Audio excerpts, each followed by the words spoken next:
Celeste Angelica and welcome back to my channel. So I'm just going to keep this intro short and sweet.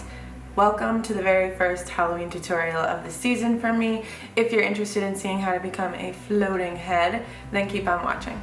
So starting off, just to add a little bit of pop of color to this look, I am taking this Too Faced liquid lipstick. It is matte and it is just this beautiful fiery red shade, and I just think it adds a really nice contrast to this look since the rest of it is just black and white. And I am doing it very carefully and slowly, as you can see, because if not done correctly, red can get very messy.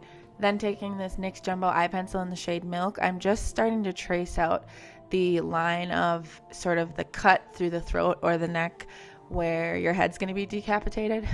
That's kind of funny to say, that's a little bit gruesome, but happy Halloween. And this is just a really nice product to use for it rather than paint in the beginning, because it is a pencil-like product, so it kind of helps you trace it out. It's not so messy, it doesn't spread, and you'll see me throughout the duration of this video kind of touching it up because it's not perfect and there's always changes to be made. Then taking this black paint from this palette, this is the Snazaroo palette, yes, Snazaroo. I'm just starting to fill in the black all under my chin, along my neck, and basically you can get a little messy with it because you can always touch it up later, but you're just going to fill in that whole upper part of your neck with black paint. I did touch it up quite a few times throughout this video and kept adding layers on top of it just because I wanted it to be nice and thick and opaque. I wanted it to be real black. As you can see on the left side of the screen there, it looks a little bit see-through because it is a water-based paint, but if you just continue to let it dry and then add more layers, it will end up looking very vivid and, you know, true black. Then on the inside of the throat, I am just starting to fill that in with black with a smaller pencil brush. And this again is something that wasn't perfect. I was learning as I go. Obviously, if I did it again a second time, because this was my first time ever doing it, I would have done it even more carefully and more precisely. So if you've got the time to do this for your Halloween look, then definitely go slow and take your time, and it'll end up looking perfect looking. I did notice here, you can see that the curve of the neck is just a little bit too rounded at the top.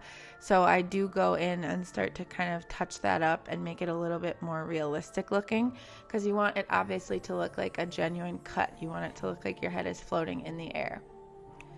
And that's kind of the really nice thing about doing Halloween looks with paint like this and makeup products.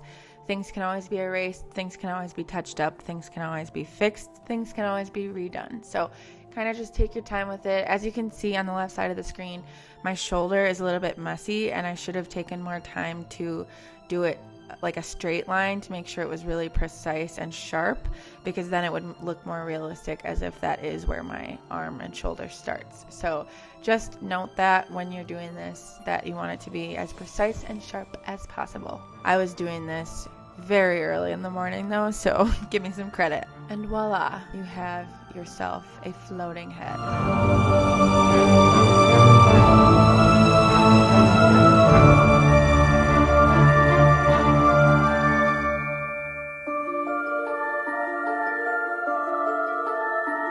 I really hope you guys enjoyed this video. Give it a big thumbs up if you did, and let me know if you're going to try it at home. Please be sure to subscribe down below or at the end of this video so that way you don't miss out on any other upcoming Halloween tutorials I have in the works for you guys. I hope you're having a great day or night wherever you are, and until next time, stay spooky.